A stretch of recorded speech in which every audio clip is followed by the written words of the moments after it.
In today's video, I'm going to teach you how to effectively use the pencil tool to annotate a PDF in Adobe Acrobat Pro, whether you're jotting down quick notes, highlighting important sections, or drawing freehand sketches. This tool can be an invaluable asset in your document editing toolkit. Let's dive right in and get started. First things first, open Adobe Acrobat Pro on your computer. Once you've got the software up and running, you'll want to open the PDF file that you plan on working with. Now that you have your document ready to go, let's move on to accessing the comment tool, which will be the centerpiece of our annotation efforts today. Navigate to the top menu of Adobe Acrobat Pro and click on Tools. In the drop-down list that appears, go ahead and select Comment.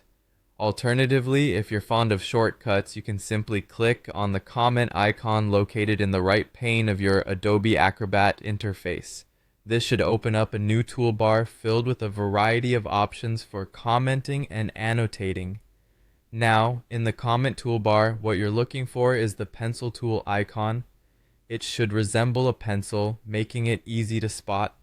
However, if it doesn't pop up immediately, don't worry. You can locate this hidden gem by clicking on the drawing tools icon, which might look like either a pencil or an assortment of shapes. This action will reveal a list of additional drawing options from which you can select the pencil tool. Once you've got the pencil tool ready, you're all set to draw. Click and drag on your PDF wherever you'd like to add freehand lines or sketches. This is perfect for adding personalized touches or highlighting points that are crucial to your work or presentation. If you find yourself wanting to modify the pencil's attributes for a more tailored approach, you can do that too. Simply right-click on your drawing. Users who are working on a Mac will need to control-click instead. From the menu that appears, select Properties.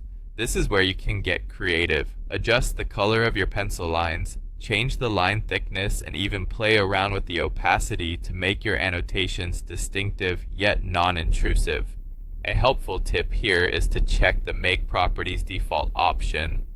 This way, your customized settings are saved and automatically applied to any future annotations you make using the pencil tool.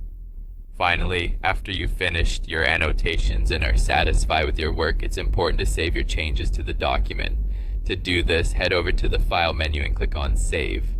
This will ensure all your annotations are securely stored within the document, ready for you to access and use whenever needed. And there you have it, a comprehensive guide to annotating PDFs using the pencil tool in Adobe Acrobat Pro. I hope this walkthrough has been helpful, enabling you to enhance your documents with ease and precision.